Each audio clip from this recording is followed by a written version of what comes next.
Magandang araw sa ating lahat and welcome back to my YouTube channel. Ito ang latest update ngayon kay Kuya Alexes at sa kanyang babaeng iniibig. Maraming netizen ang humahanga sa ipinapakitang pagmamahal ni Alexes sa isang babae na kanyang minamahal at iniibig. Lalo't pat bukas ay isiselebrate natin ang araw ng mga puso o Valentine's Day. So ayon nga kay Katekram na itong araw ay napaka-espesyal para kay Alexes. Pero bago tayo magpatuloy ay magbigay ako ng panibagong update kay Kuya Enrico. Kahit anuman ang nagawa ni Alexes kay Katekram at sa kanyang mga kapatid na sina Kuya Enrico, Kuya Brian, Kuya Jano at maging si Ate Cristal ay walang hangganan ang pagmamahal na ipinapakita at ipinamalas ng magkakapatid para sa mga taong tumutulong sa kanila. Isa na nga rito ang pamilya ni Katekram. Maraming mga tumutulong sa magkakapatid ang lalong humahanga sa ipinapakitang pagmamahal ni Katekram para sa kanila. Kaya nga patuloy ang pagbibigay ng suporta at pagbibigay kung anuman ang maitulong nila sa magkakapatid dahil alam nila na ang kanilang ibinibigay na pagtulong ay nakakaabot ito ng buong buo sa magkakapatid kahit dumaan ito kay Katekram.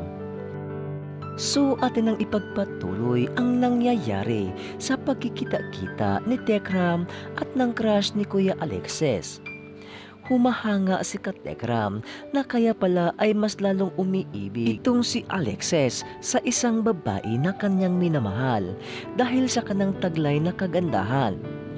Kaya napatulala lang itong si Alexes sa kanyang mga narinig sa bibig ni Katekram. Maging ang tiyuhin ni Kuya Alexes ay napatawa na lang sa kanyang nakikita. Dahil ayon sa kanya, sobrang ganda talaga nito ni girl.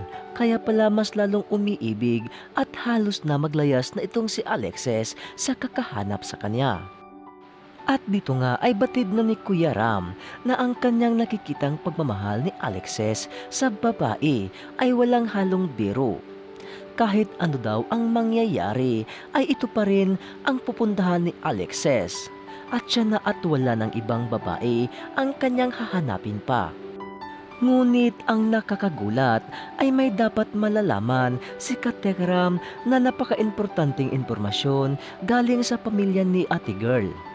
Dahil ayon sa kanila na gusto na palang mag-asawa ni Kuya Alexes at sa kanyang babaeng iniibig. Ngunit napag-usapan ito ng kanyang tiyuhin na kaya niya bang buhayin ang babae.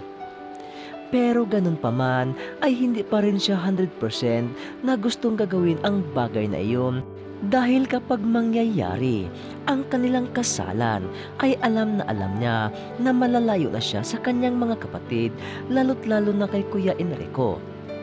Alam niya kung gaano siya kamahal ng kanyang mga kapatid, lalo na itong si Ate Cristal. Ngunit darating din ang panahon na sila ay magsimula ng kanilang panibagong buhay. At ito na nga ang kanilang pagbuo ng sariling pamilya. Ganun pa man ay marami pa ring mga tao ang nakaisip ng maganda na kung gagawin ito ni Alexes ay wala namang problema dahil ayon nga sa kanila na nandyan naman palagi sa kanilang gilid itong si Kuya Ram na handang tumutulong at handang gumagabay sa kanilang mga desisyon sa buhay.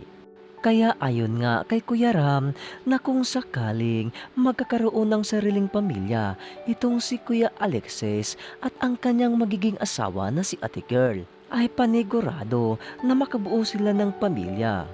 Ngunit hindi naman rin niya kayang kalimutan ang kanyang mga kapatid na nagmamahal sa kanya.